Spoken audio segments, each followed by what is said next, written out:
Hello everybody, welcome back to another video. Take y'all me and Ross Track and hope you're having a very good day so far. I am too. In this video, I'm going to be releasing my third hurricane season 2024 forecast. What kind of hurricane season we're going to have, how many named storms we're going to have, and how many landfalls we're expecting this year. Because this season is going to be very active. Like I said in my previous outlooks, this hurricane season is going to be very active and the factors are proven for this very active hurricane season. So we're going to be going factor by factor. Factor number 1, factor number 2, and factor number 3. So if you like these detailed videos to be doing on my channel, please hit that like button, subscribe, and let's get right into the video. So before I get into my forecast, we're gonna look at some outlooks, the sea surface temperatures, the ENSO, and how much precipitation could happen in the Atlantic waters. So now let's get right into the video because I want to make this video very short because I got the video coming out pretty soon, not today. But I want this video to be very short. So let's make this video very short. So now let's get right into the video. So first of all, let's get right into factor number 1. So factor number 1, where is this? Climate prediction, there we go. Factor number 1, we're going to start with the sea surface temperatures. So right now, factor number 1, the reason why this hurricane season is going to be very active, you want very warm sea surface temperatures. You want a very warm Atlantic waters, very warm Atlantic waters anomalies for a very active hurricane season, and we are having that. Look at this. In this area right here, guys, what I'm outlining is already support enough for hurricanes. It's already wanted to support hurricanes, and not only hurricanes, but major hurricanes down here, guys, in this section right here. It's already wanted to support hurricanes down there, and this is pretty far north, guys. Even the Gulf of Mexico, guys, it's already wanted to support hurricanes in the Gulf. So it's already hurricane season down there, guys, especially down towards the Caribbean. You got 28 Celsius degree waters, especially in the main development region. You got anywhere from 28 to 30 Celsius degree waters. So it's pretty warm down there. To be more specific, guys, to show you the actual numbers, you can see it right here, guys. It's pretty warm down here. I mean, look at this. The Yall is 26 degrees Celsius waters, guys. 27 Celsius degree waters, 28, 29. It's pretty warm down there, guys. So this hurricane season, it could be very active. I mean, look at this. So the sea surface temperatures are very warm. Now, look at this, guys. To be more specific, guys, look at this. All this red right here, guys, is above average sea surface temperatures. These are waters running above average. Look at these anomalies, guys. The main development region is running 2 to 2.5 Celsius degrees above average, if not 3 Celsius degrees above average. In some spots, the Gulf of Mexico, guys, is running 2 to Celsius degrees, 1 Celsius to 2.5 Celsius degrees above average. It's still pretty cool in the central Atlantic, guys, in the western Atlantic, but that will start to warm back up as you get closer towards the hurricane season, because hurricane season is less than a month away. So, yes, the Caribbean is very warm, guys, but the warmest right now, guys, is just the main development region where these hurricanes come from. Is just very warm. So, that's factor number 1. Factor number 2. You can't just focus on the skin of the waters. You gotta focus deep down, guys, because hurricanes like the upwell waters. So even though you need 80-degree waters to support hurricanes, those 80-degree waters needs to be deep down, at least deep down, guys, at least 300 feet down, and we're gonna have it this year. So now we're gonna look at ocean heat content because it is very above average. So first of all, we're gonna start with 2005 because 2005 in this same date. Because 2005 was a very active hurricane season. Not the busiest yet. It's in second place for it's in second place for 2020. I mean, not for 2020. It comes in second place, then 2020. Then 2020 is in first place. This year could also be in first place too. So 2005 was a busy hurricane season. Look at this, guys. All this blue right here, anything in that blue is upper ocean heat content. Anything in that blue is enough to support hurricanes. And look at this, guys. This does go deep down, guys. 2005, we had a lot of ocean heat contact in the Gulf of Mexico, a lot in the Caribbean, a lot in the main development region. So that's what gave us 28 named storms because upper ocean heat contact was so high that year. And now, let's get right in towards 2020. 2020 was a very active hurricane season, the most active hurricane season on record. And look what the upper ocean heat contact was that year. A lot of it, I mean, especially not main developing region, especially not Caribbean off the coast, off the coast of Central America. I mean, look at that. Look how much we had in that off the coast of Mexico. A lot in the Gulf, a lot in the Caribbean, and this did go pretty far north, guys.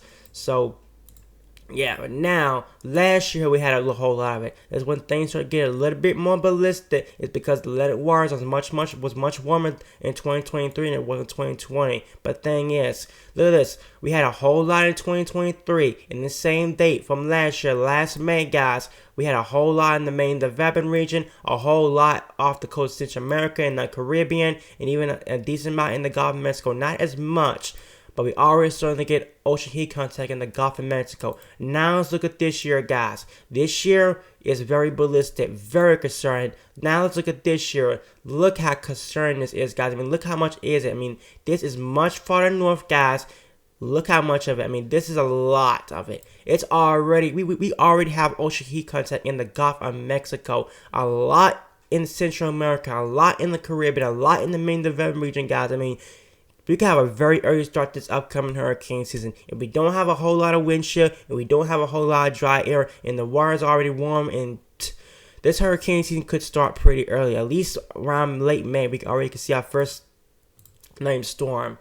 So now, let's get right in towards this. Our third factor, La Nina is coming back, and that is also bad news because during La Nina years, that means more tropical activity in the Atlantic waters because, I mean, not in the Atlantic, the Atlantic Ocean, because during La Nina years, there's a lot less vertical wind chill in the tropical Atlantic. Because you got to understand, guys, hurricanes is not like tornadoes or thunderstorms. Hurricanes are babies. Hurricanes cannot have wind chill. Hurricanes are the only storms that can't have wind chill. Tornadoes can have wind chill. Thunderstorms can have wind chill. But hurricanes cannot have wind chill because conditions needs to be favorable for hurricanes. You don't want dry air. Dry air is poison for hurricanes.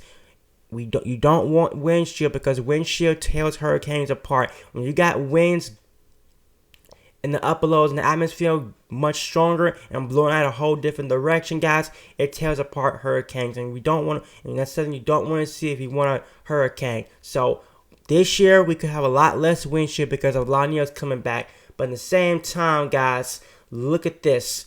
La Nina's coming back.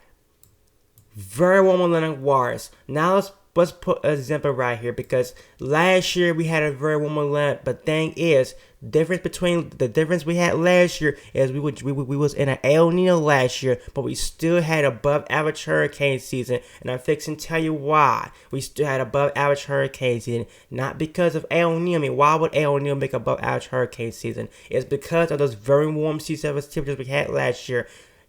Just having very warm sea surface temperature, regardless if you're in a March or strong El Nino, can have a very above average hurricane season because warm sea surface temperatures does increase tropical activity. You just can't focus on Enzo. It's not just about La Nina or El Nino. The sea surface temperatures matters the most because if they run super above average, that increase tropical activity, and that's what happened last year. Last year, the Atlantic waters was warmer than ever, and that's what kept that season above average regardless of El Nino because very warm Atlantic. But what's even more scarier is this year we're going to be in the opposite. Instead of being an El Nino, we're going to be in a La Nina, and during a La Nina there's more favorable conditions in the Atlantic because there's a lot less wind chill, and the conditions will be more favorable to support tropical activity. And at the same time, we're gonna have a very warm Atlantic Ocean. I mean, in the same time, very scary news, guys. Something you don't want to see. It's very concerning.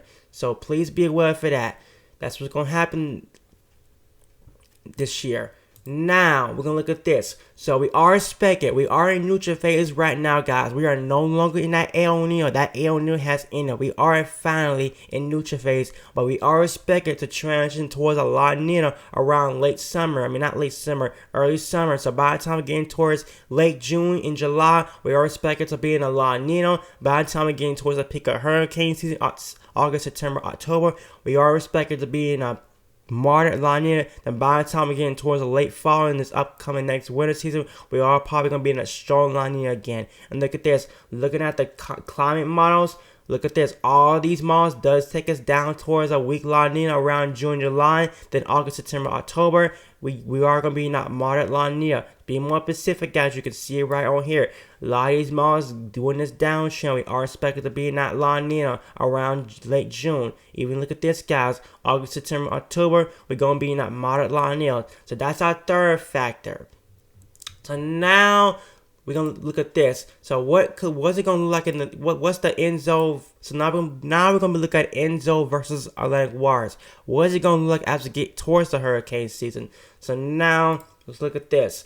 So first of all, we're gonna start with the CFS model. Then we're gonna go towards the camships model. So starting with the CFS model, the CFS model is showing that by the time we get towards June, look at this. The camships model is showing that the Western Atlantic will start to warm right back up, guys, as we get towards June. Look at the main development region, the Caribbean, very warm Atlantic waters, guys, very concerted. And look at this. By the time we get towards June, we're going to be in that La Nina. So this is getting very, very concerning, guys. How about July? Look at this. The Atlantic waters going to be very, very warm, guys. August, very warm Atlantic. September, very warm Atlantic. But that La Nina does get stronger, guys. And how about October? Strong La Nina, warm Atlantic. And look at this. Even towards November, much stronger La Nina. But hurricane season is pretty much all around November. So you don't see much activity happening in November. Now the camships model. The camships model, guys, is showing this. So now the camships model is going a little bit more ballistic on that La Nina, but not as much ballistic on those very warm Atlantic waters. So the camships model is showing a much stronger La Nina in place. So by the time we get towards June, we're going to be in that La Nina, July La Nina, August La Nina, September La Nina. Look at this. September, we're going to be in that moderate La Nina. And look at this. Here's your classic La Nina right here in the Equatorial Pacific waters. And look at this. Very, very warm waters, guys. So very, very concerning. Look at this. October, we're going to be in that moderate La Nina. In November, we're still going to be in that La Nina. So very, very concerning. Now we're going to look at the past years. Enzo versus El Nino, guys. What it was in the past couple of years. So, not past couple of years. Those past years. We're only going to look at the busiest hurricane seasons on record, guys. So, only the busiest hurricane seasons. Not the... Okay, yeah, let's get right towards this. So, now... Let's get right towards this. So, now I want to get towards the sea surface temperatures. So, up here, guys, is the past years. The past years is up here, guys, and what we in right now is down here, guys. This is the late a day, so please take some of this. Please take some of this, because this is the late a day. So first of all, we're gonna start with 2005. 2005 was a busy hurricane season, guys. So what gave 2005 busy hurricane season? Not because it's very warm Atlantic waters, guys. It's because I keep making mistakes. Yes, we had very warm Atlantic waters there, but not as warm we're doing right now. The main development region was very, very warm. The Gulf was pretty cool, guys. The Gulf was much cooler than usual and slow as that. But we did have a slow transition towards a La Nina. We still had El Nino conditions around this time near in 2005, but we still had a very active hurricane season. Now you compare that year to this year. Nothing like it. I mean, this year could definitely be 2005. I mean, factors are there. We're gonna be in a much stronger La Nina than we was in 2005, and the Atlantic waters are warmer than it was in 2005. So this year could probably be worse. It depends. If we don't have a whole lot of Sahara dust, we don't have a whole lot of dust outbreaks. Maybe this hurricane season could be very active. Now our next one, we're going to start with 2020. 2020 was a very active hurricane season. Very warm Atlantics. But then is 2020, we had a much quicker transition towards the La Nina. And look at this. La Nina conditions start taking place already in that Equatorial Pacific. The Gulf of Mexico was running above average. The Caribbean was running above average. And so was the main development region was running above average. So, yes, but no compared to this year. Much different. Much different. Now, let's get right into towards the... Okay, let's get right towards this. So now we're gonna start with the we'll start with the camships model. So now you probably can see this better. Can we lose the climate prediction slide? What would be the appropriate slide to lose? Yeah, that'll work. No, yeah, that won't work. No. Can this work? Probably can't see that. Can I lose my storm prediction, sir? Nope. Weather bell? No. We're going to lose my home screen for this. So now we're going to start with the chemtrails model. So the chemtrails model, guys, is showing a lot of ballistics. So first of all, starting with the chemtrails model, this does not mean you're going to see a lot of hurricanes. It basically means that every time you see above average precipitation in the main Caribbean region, the Caribbean or the Atlantic, that means above average tropical activity. So June seems to be pretty active, guys. Look at this. June will be pretty active. A lot of above average. Oh, that's too big. A lot of above average. That's too small. A lot of above average precipitation in the main developing region, guys. The Caribbean showing a whole lot. And not as much in the Gulf, guys. June is just the start of hurricane season, but the chemtrails model is already going for a very active June. July, look at this. July gets not much difference. Still pretty active. The main developing region, the Caribbean, the Gulf of Mexico, showing a lot of above average precipitation. Meaning we have a lot above average tropical activity, guys. August gets a lot more ballistic, more widespread. We got a lot of above average precipitation in the Caribbean, the Gulf, and even the main developing region, and a little bit in the western land. September, ballistic. I mean, look at this. I mean, of course, that's the peak of hurricane season, so that's typical. But look at this. September is going to be very active. A lot of active tropical activity in the main developing region, the Gulf of Mexico, and even the off the coast of Central America and the Caribbean. And even the western Atlantic, a lot above average precipitation. October, above average precipitation in the main developed region in the Caribbean. And how about November? Still a pretty active November. Now going towards the CFS model. The CFS model, guys, is nothing like the CFS model. The CFS model does kind of go light when it comes to this. So look at this. Starting with June, showing a whole lot of above average precipitation, not main developed region, not Caribbean, but not as much in the Gulf. July is when things start getting pretty active. A lot in the main developed region, a lot in the western Atlantic, a lot in the Caribbean, and also a lot in the Gulf. August still showing pretty active, and look at this. Even September pretty active, October pretty active, and even November pretty active. So now let's get right in towards my forecast. What I'm thinking this hurricane season could happen. So now let's get right in towards my forecast. What I'm expecting this upcoming hurricane season. So now let's get right into it. This video's already getting long. 17 minutes, not bad. So what I'm expecting. So first of all, let's get right into towards my forecast. So first of all, my hurricane season 2024 hurricane landfall hotspots. Because we don't want to focus on how many named storms, like who's going to get hit this year, how many, and how much, and what's the chance of y'all getting hit. So the chance is much lower. So the farther north you go, the chance is much lower because oops, I didn't mean to do that. Oh man, I'm gonna go back. The chance is much lower as you go far north because we don't see a whole lot of landfalls towards the northeast. But look at this.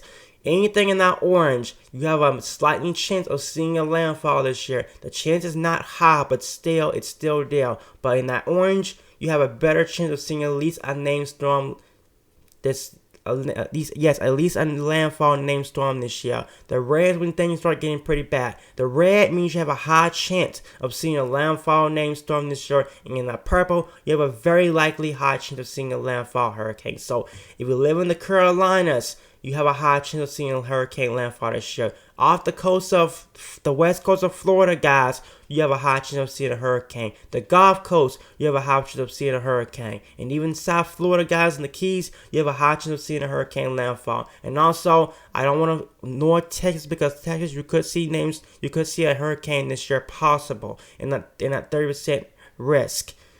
Now, I'm not going to show you this because that don't matter. Now I'm going to show you this. Precipitation outlook. This is new. I created this. So in the Caribbean, I'm expecting above average precipitation this upcoming hurricane season because that's where most of these tracks are going to do. It's going to do this, guys.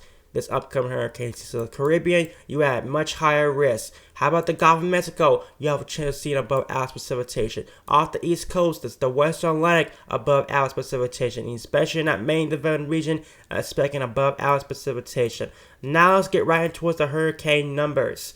So I create this chart. So first of all, we're going to start with average. So during the average hurricane season, we see 14 named storms, 7 hurricanes, and 3 that becomes major hurricanes. Colorado State University, guys, is predicting, and they haven't updated theirs yet, but I'm pretty sure they will update theirs pretty soon. So they still have 23 named storms this year, 11 hurricanes, and 47 major hurricanes.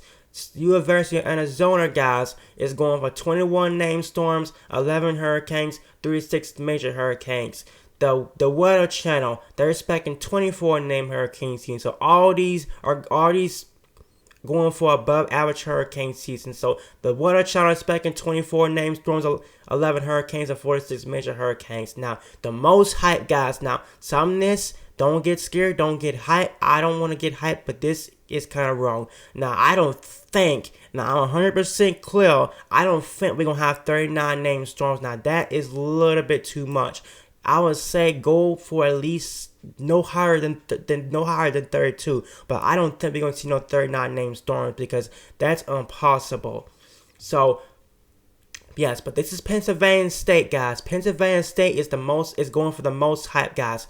But the evidence of proofing, guys, they going for 27 to 39 named storms, 12 to 18 hurricanes, and 5 to 10 that could become major hurricanes, guys. That is very concerning. That is something you don't want to see me. That many named storms, guys. You know, the more hurricanes we have in the Atlantic, the more landfalls we could have. So now we're going to start with tropical cyclone risk. They going for above average hurricane season. 23 named storms, 11 hurricanes, and 5 major hurricanes. My forecast, I'm going for above average hurricane season. I'm still going for 26. I haven't updated mine yet. I'll probably update mine in my next hurricane season outlook. So I'm still going for above average hurricane season, 26 named storms, 13 hurricanes, and 8 that become major hurricanes. So yeah, but it's gonna be it for this video, guys. If you like it, please hit that like button, subscribe, and I'll see you on my next video. Peace.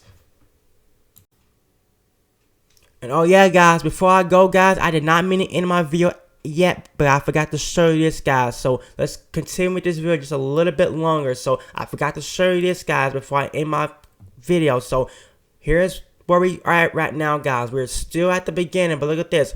By the time we get in towards June, we are expected to be in hurricane season. But look at this, guys. It's not really until again towards late August and September, guys, is when we start seeing the most tropical activity. The red is tropical storms and the yellow is hurricanes. So the most activity starts taking place around late August and September, and even October could still be pretty busy, and even November could still be pretty busy. So yeah, so I forgot to show you this. So now I can end off my video. So thanks for watching. Leave a like, subscribe, and I'll see you on my next video. Peace.